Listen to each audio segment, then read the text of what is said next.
When news broke of the abuse allegations at St. Michael's College School, the impact went beyond the Toronto private school. For former NHLer Daniel Carcillo, it was the last straw.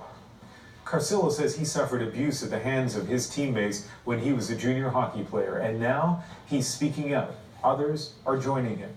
As Joanna Remiliotis explains, this is an awakening of sorts for athletes confronting the degrading rituals that have left scars. One of the most vivid memories that stands out is one of my teammates being taken to a table, ass up, naked, being whipped with his own belt. He was screaming.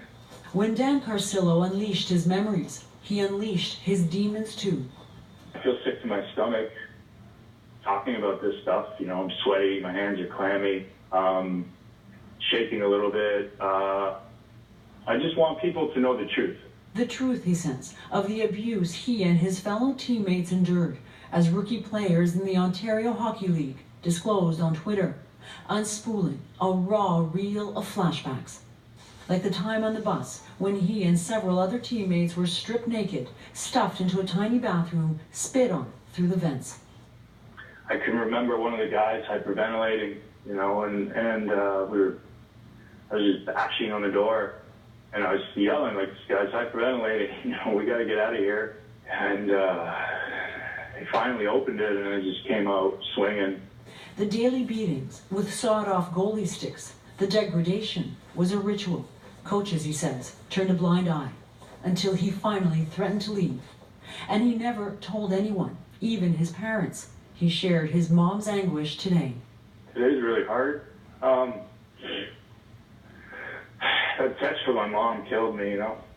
You can't go to your parents with this because you want to get to the NHL, you know. You're not going to let a bully or an abuser stop you. I wasn't. Carcillo says the league did make changes when he spoke out. And he went on to take his rage out on the ice as an NHL enforcer. He thought he had buried it all until he heard about the sexual assault allegations at St. Michael's College in Toronto. We need to stop using terms like hazing, because I think that opens the door to justification. Abuse is abuse. Former NHL goalie Ryan Muntz retired early. He runs a goalie school now. He and Carcillo were rookie teammates. The abuse, he says, made him suicidal.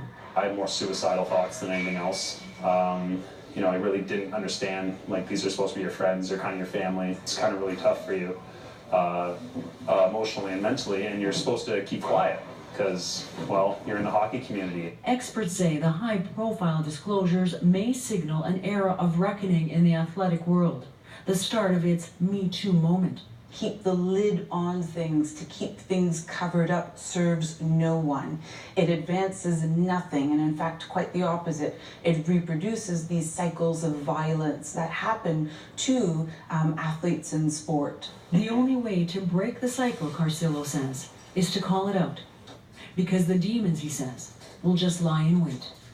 Joanna Remiliotis, CBC News, Toronto. British Prime Minister Theresa